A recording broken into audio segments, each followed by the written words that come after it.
요한복음 17장 20절부터 26절 말씀입니다.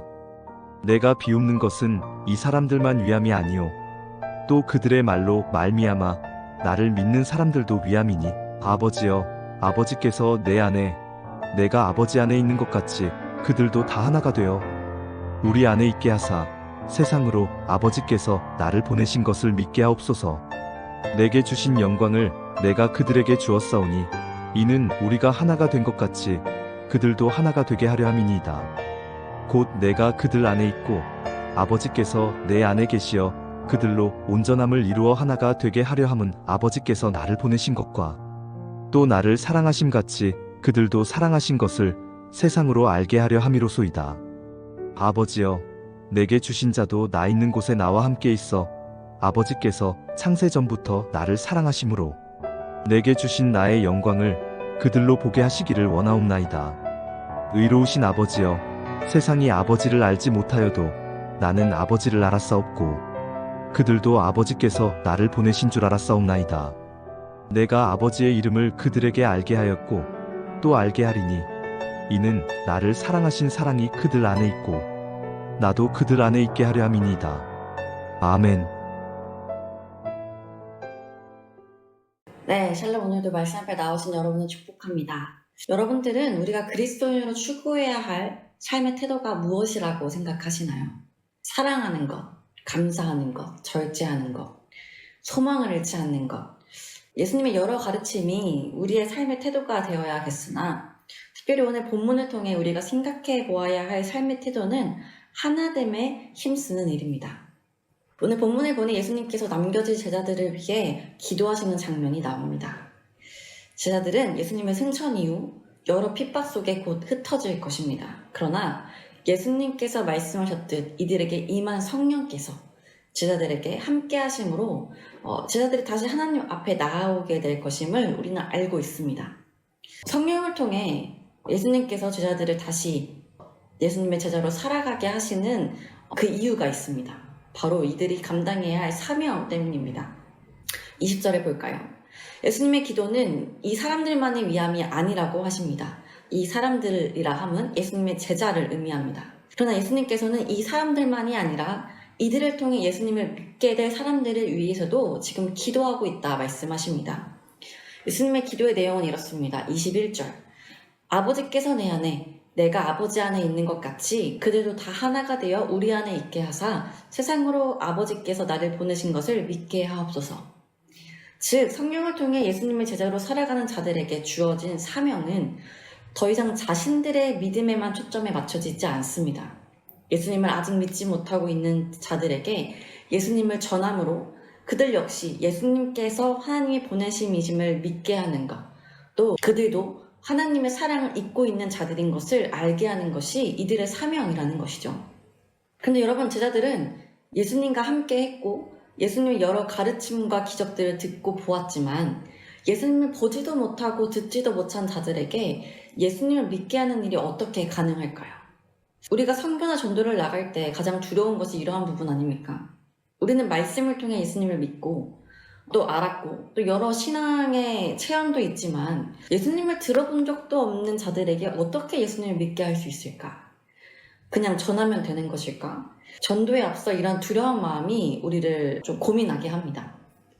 그렇게 20절 예수님께서 복음을 전하는 제자들을 위해 또 제자들을 통해 복음을 듣게 될 그 사람들을 위해 하나님께 중보하고 있다고 말씀하십니다.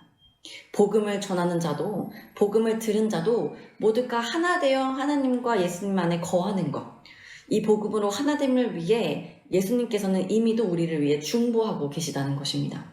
그렇다면 구체적으로 복음이 무엇이기에 우리를 하나 되게 할까요?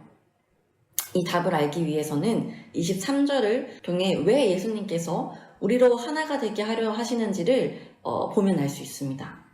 23절을 보니 예수님께서 우리를 온전히 하나가 되게 하려 하시는 이유는 하나님이 예수 그리스도를 보내신 것과 또 사랑하신 것 같이 우리도 사랑하신다는 것을 세상이 알게 하시기 위함이라고 말합니다. 쉽게 말하면 이렇게 말씀하시는 것입니다. 자, 그리스도인들을 봐라. 저들이 얼마나 하나가 되어 하나님을 사랑하는지. 저들이 하나가 된 이유는 그들 안에 하나님의 사랑이 있기 때문이다. 서로 안에 하나님의 사랑이 있기에 그리스도인들은 하나님과 하나 되며 또 하나님을 사랑하기에 서로 사랑을 하는 하나님의 그 말씀을 따라 또 이웃과 하나 된 삶을 살아가고 있다. 그래서 그리스도인들 안에 있는 그 사랑이 우리를 하나 되게 하고 또 분쟁하지 않고 분열하지 않고 갈라지지 않는 그런 하나됨을 통해 세상이 하나님의 사랑이 저들을 그토록 하나 되게 하시는구나. 하나님의 사랑이 그토록 저들을 화평하고 또 하나 되게 하는 일에 힘쓰게 하는구나를 알게 한다는 것입니다. 여러분, 우리를 사랑하시는 하나님의 사랑이 얼마나 대단하기에 우리가 하나님과 하나 되고 또 다른 이들과 하나 되게 하시는 것일까요? 하나님께서 예수 그리스도를 사랑하신다는 말씀이 24절에도 나옵니다. 아버지께서 창세전부터 나를 사랑하심으로. 여러분, 하나님이 예수 그리스도를 창세전부터 사랑하셨듯이 우리도 그렇게 사랑하신다면 우리를 향한 하나님의 사랑 역시 창세전부터 시작된 사랑일 것입니다. 하나님께서는 우리를 지으시기 전부터 우리를 사랑하셨고 언제나 또 언제까지나 우리를 사랑하시기로 작정하신 분이십니다. 그래서 예수 그리스도 그 아들을 이 땅에 보내시고 십자가에서 우리의 죄를 사하심으로 하나님이 우리를 얼마나 사랑하시는지를 보여주셨습니다. 에베소서 2장 14절부터 16절에서는 이렇게 말씀하십니다. 그는 우리의 화평이신지라 둘로 하나를 만드사 원수된 것 곧 중간에 막힌 담을 자기 육체로 허시고 법조문으로 된 계명의 율법을 폐하셨으니 이는 이 둘로 자기 안에서 한 세 사람을 지어 화평하게 하시고 또 십자가로 이 둘을 한 몸으로 하나님과 화목하게 하려 하심이라. 원수된 것을 십자가로 소멸하시고. 즉 예수님을 통해 하나님과 우리 사이에 있던 죄라는 담이 허물어졌고 그래야 우리가 다시금 우리를 창조하신 하나님과 화평할 수 있는 하나 될 수 있는 자들이 된 것입니다. 이 일이 다 어떻게 이루어진 것입니까? 우리를 향한 하나님의 사랑, 그 열심으로 이루어진 결과입니다.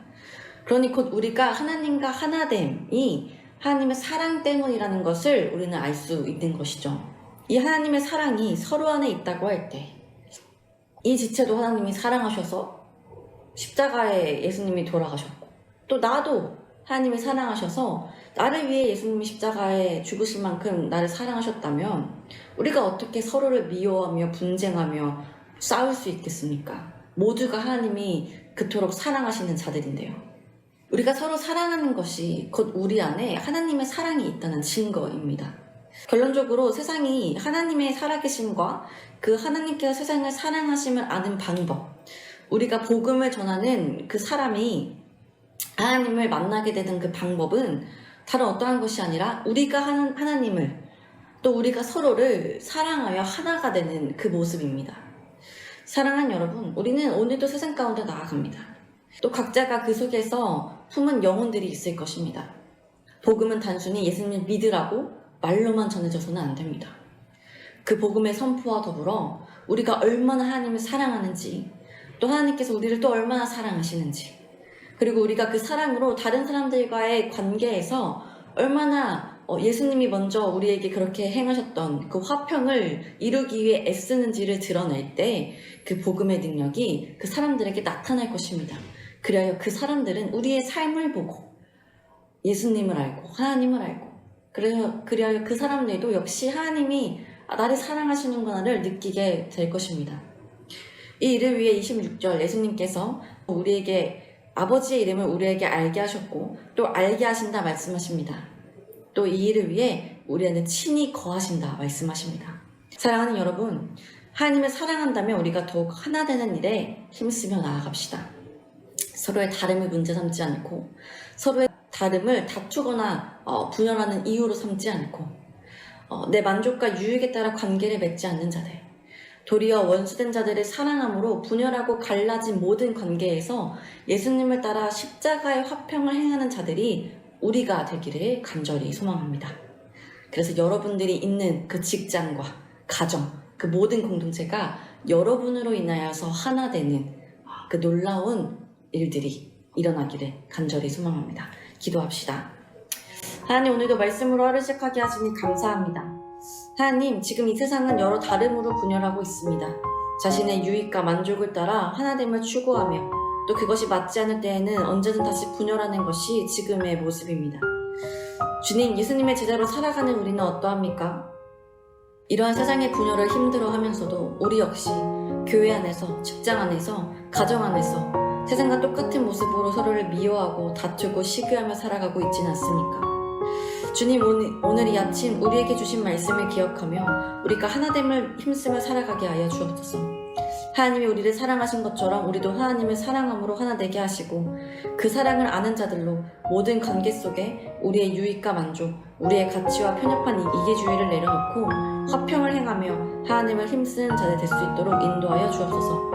오늘 말씀으로 하루 시작하는 주의 청년들을 기억하여 주셔서 여전히 우리를 중보하시는 예수 그리스도를 믿으며 귀하신 이름 예수님의 이름으로 기도드립니다. 아멘.